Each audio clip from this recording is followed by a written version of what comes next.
स्वागत है आपका हमारे YouTube चैनल पर।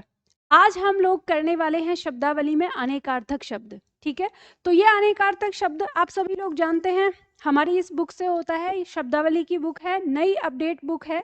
अगर आप इस बुक को लेना चाहते हैं तो आप कहाँ से ले सकते हैं, मैं आपको ये बता देती हूँ। तो आप इस बुक को इन नंबर पर कॉल करके हमारे ऑफिस से मंगा सकते हैं, ठीक है, या आप हमारे एप्लीकेशन से इसको डाउनलोड कर सकते हैं। आप हमारे एप्लीकेशन पर जाइए, वहां आपको पाठ्य पुस्तक वाला ऑप्शन मिलेगा, वहां से डाउनलोड कर सकते हैं। अगर आप ऑनलाइन मंगाना चाहते हैं Amazon या फ्लिपकार्ट से, तो आप हमारे दिए हुए डिस्क्रिप्शन बॉक्स में जो लिंक है वहां से आप इनको मंगाइएगा। ठीक है, तो चलिए हम लोग शुरू करते हैं अपना आज का सेट। तो आज हम लोग करेंगे अनेकार्थक शब्द का अभ्यास सेट 1। ठीक है, पहला सेट हम करने वाले हैं। तो अनेकार्थक क्या होता है, सबसे पहले मैं आपको थोड़ा सा यहाँ पे बता देती हूँ। अनेकार्थक हम कहते हैं उन शब्दों को जो शब्द एक से अधिक अर्थ देते हैं। जैसे हम कह सकते हैं कि एक नाम की कई सारी अलग अलग वस्तुएं जो होती हैं उन्हें हम अनेकार्थक कहते हैं। जैसे मेरे साथ थोड़ा सा दोहराना है। पहला शब्द है हमारा कनक। अब कनक का अर्थ क्या होता है? कनक का अर्थ होता है सोना। मेरे साथ बोलो, ठीक है। कनक का अर्थ क्या होता है? सोना। और कनक का अर्थ क्या होता है? धतूरा। और कनक का क्या अर्थ होता है? टेसू। और कनक का क्या अर्थ होता है? पलास। ठीक है, पलास को। टेसू तो जो है एक फूल होता है, ठीक है, फूल, फूल का नाम है, किसी फूल का नाम। और कनक हम किसको कहते हैं? खजूर को कहते हैं। और कनक किसको कहते हैं? गेहूं को कहते हैं। तो अब आपकी परीक्षा में जो यहाँ से प्रश्न आता है, ऐसे आएगा कि कनक का निम्न में से कौन सा अर्थ नहीं है। 3 अर्थ होंगे कनक के और चौथा कोई अर्थ नहीं होगा। तो इस तरह का प्रश्न आता है और ये ज्यादातर हमारे बच्चों के लिए बहुत कठिन हो जाता है। ठीक है, तो इसे आपको ध्यान से याद रखना है। अगला शब्द है कटक। कटक का एक अर्थ होता है सेना। अब देखो, सोना और सेना दोनों में अंतर है, ध्यान रखिएगा। ये सोना गोल्ड है ना। कटक का एक अर्थ होता है सेना। और कटक का क्या अर्थ होता है? शिविर। और कटक का क्या अर्थ होता है? समूह। और कटक का क्या अर्थ होता है?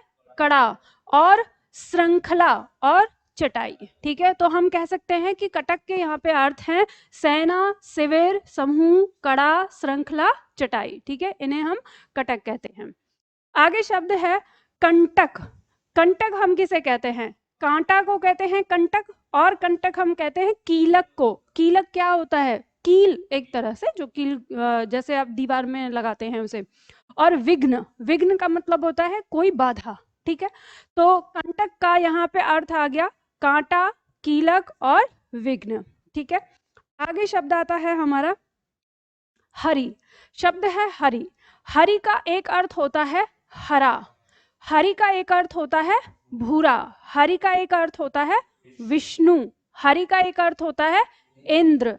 हरि का एक अर्थ होता है सूर्य। हरि का एक अर्थ होता है घोड़ा। और हरि का एक अर्थ होता है चांद। हरि का एक अर्थ होता है किरण। हरि का एक अर्थ होता है हंस। हरि का एक अर्थ होता है आग। हरि का एक अर्थ होता है हाथी। और हरि का एक अर्थ होता है कामदेव। और एक अर्थ होता है मेढक। और एक अर्थ होता है सर्प। और एक अर्थ होता है वानर। और एक अर्थ कृष्ण। ठीक है, तो अब देखो यहाँ पर इतने सारे जो अर्थ दिए हुए हैं ये क्या है? हरि के अर्थ हैं। अब ये ध्यान रखना, जो ये अनेकार्थक शब्द आपके होते हैं, ये आपके जो अलंकार हैं या रस छंद में जो पंक्तियां आती हैं उनका अर्थ पता करने के लिए बहुत जरूरी होते हैं। जैसे हमारा श्लेष अलंकार है, यमक अलंकार है, वक्रोक्ति अलंकार है। ये ऐसे अलंकार हैं जिनमें अगर आपको अनेकार्थक पता होते हैं ना, तो इन अलंकार को आप बहुत आसानी से पता कर लेते हैं। आगे शब्द है सुबरन।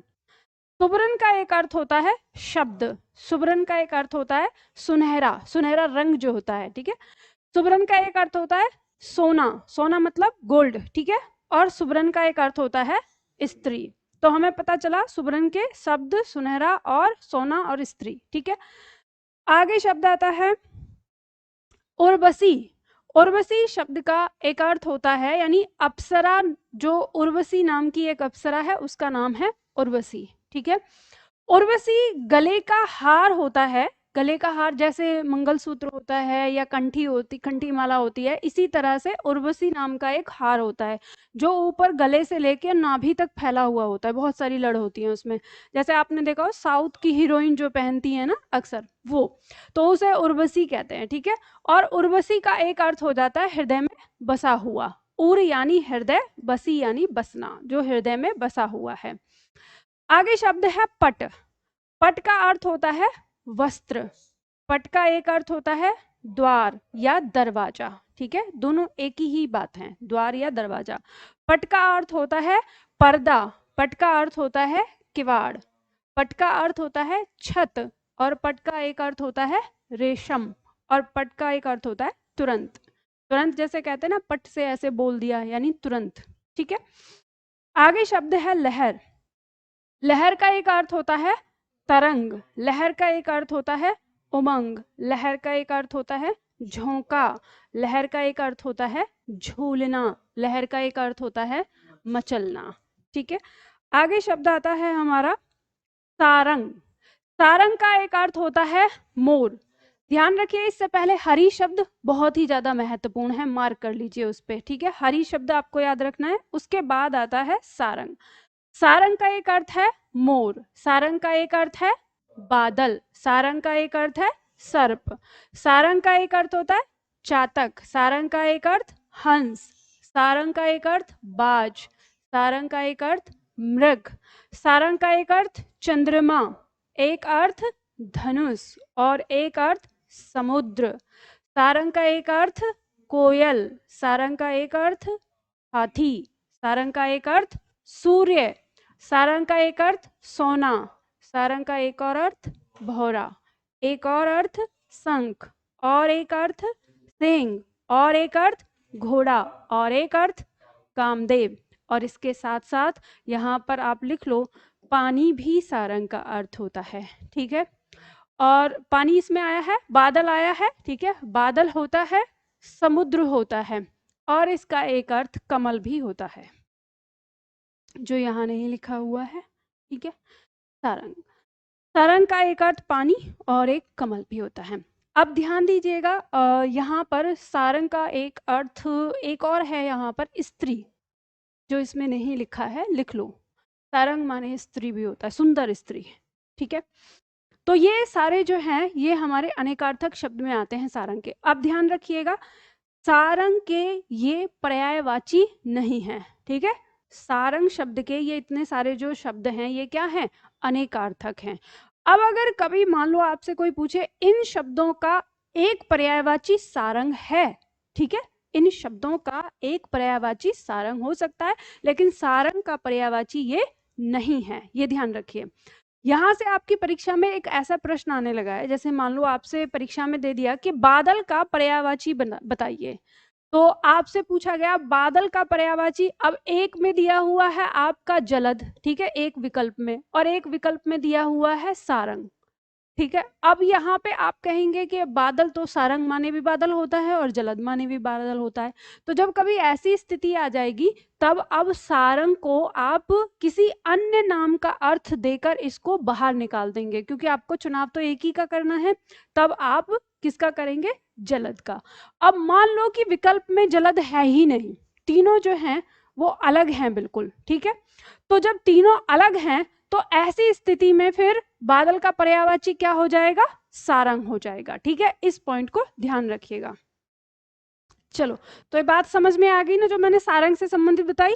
अगला पॉइंट है हमारा पानी। चलो देखो, पानी का एक अर्थ हो जाएगा जल, एक अर्थ हो जाएगा चमक, एक अर्थ हो जाएगा सम्मान, एक अर्थ हो जाएगा लज्जा, एक अर्थ हो जाता है वर्षा, और एक अर्थ हो जाता है वन। आपकी परीक्षा में बहुत बार दोहराया गया है वन, कि वन का क्या अर्थ है, मतलब पानी निम्न में से किसका अर्थ है, तो विकल्प में होता है वन। ठीक है, इस चीज को ध्यान रखिए। चलिए आगे, अगला पॉइंट है हमारा काल। काल का एक अर्थ होता है समय, काल का एक अर्थ होता है मृत्यु, काल का एक अर्थ होता है यमराज, काल का एक अर्थ होता है अकाल, काल का एक अर्थ होता है अवसर। ठीक है, आगे शब्द है कृष्ण। कृष्ण कृष्ण का एक अर्थ है एक पक्ष, जैसे आप देखते हैं हमारे हिंदी के जो महीने होते हैं उसमें 2 पक्ष होते हैं, शुक्ल पक्ष और कृष्ण पक्ष, तो एक पक्ष। कृष्ण का एक अर्थ होता है चंद्रमा का धब्बा, जो चंद्रमा के अंदर धब्बे हमें यहाँ से दिखते हैं उनको हमने नाम दिया है कृष्ण, ठीक है। कृष्ण हम वेद व्यास जी को कहते हैं, वेद व्यास जी का दूसरा नाम कृष्ण है। काला, काले रंग को हम कृष्ण कहते हैं संस्कृत में, ठीक है। और कृष्ण भगवान, जो हमारे कृष्ण भगवान है उनका नाम है कृष्ण। आगे शब्द आता है हमारा वन। वन का एक अर्थ है जंगल, वन का एक अर्थ है जल, जो पानी अभी हमने देखा था, और वन का एक अर्थ है फूलों का गुच्छा, जो फूलों का गुच्छा होता है उसे हम वन कहते हैं, ठीक है। आगे शब्द आता है हमारा हेम। हेम का एक अर्थ होता है बादामी रंग का घोड़ा, यानी जो बादामी रंग होता है उस तरह का जो घोड़ा होता है उसको हेम नाम दिया गया है। अब इससे हमें ये भी पता चलता है कि घोड़े का पर्यायवाची भी है हेम, ठीक है। हेम का एक अर्थ होता है नाग, हेम का एक अर्थ होता है केसर, हेम का एक अर्थ होता है बर्फ, ठीक है। हेम का एक अर्थ होता है स्वर्ण, हेम का एक अर्थ होता है इज्जत यानी सम्मान, और हेम का एक अर्थ होता है पीला रंग। आगे शब्द आता है अली। अली का एक अर्थ होता है भ्रमर, अली का एक अर्थ होता है सखी, अली का एक अर्थ होता है पंक्ति, अली का एक अर्थ होता है मान्यवर, और अली का एक अर्थ हो गया गीला। आगे शब्द आता है आत्मा। आत्मा का एक अर्थ होता है स्वरूप, आत्मा का एक अर्थ होता है ब्रह्मा, आत्मा सूर्य को भी कहते हैं। आत्मा का एक अर्थ है अग्नि, और एक अर्थ होता है परमात्मा, यानी आत्माओं में सबसे श्रेष्ठ आत्मा यानी परमात्मा, ठीक है। आगे शब्द आता है हमारा केतु। केतु का एक अर्थ होता है ध्वज। केतु एक ग्रह है, ग्रह का नाम है केतु, राहु केतु जो हम कहते हैं, और केतु एक पुच्छल तारा को भी कहते हैं, यानी टूटता हुआ तारा जो होता है उसे, ठीक है। आगे शब्द आता है हमारा वार। वार का एक अर्थ होता है अवसर, वार का एक अर्थ होता है क्षण, वार का एक अर्थ है अवसर, दोबारा लिखा हुआ है, ठीक है। वार का एक अर्थ है नदी का किनारा, वार का एक अर्थ है आक्रमण, वार का एक अर्थ हो गया दिन, और वार का एक अर्थ हो गया बाण, और वार का एक अर्थ हो गया शिव, ठीक है। भगवान शिव के लिए वार शब्द का प्रयोग करते हैं हम, ठीक है। बात समझ में आ गई यहाँ पर आपको। तो ये थे हमारे अनेकार्थक शब्द, ठीक है।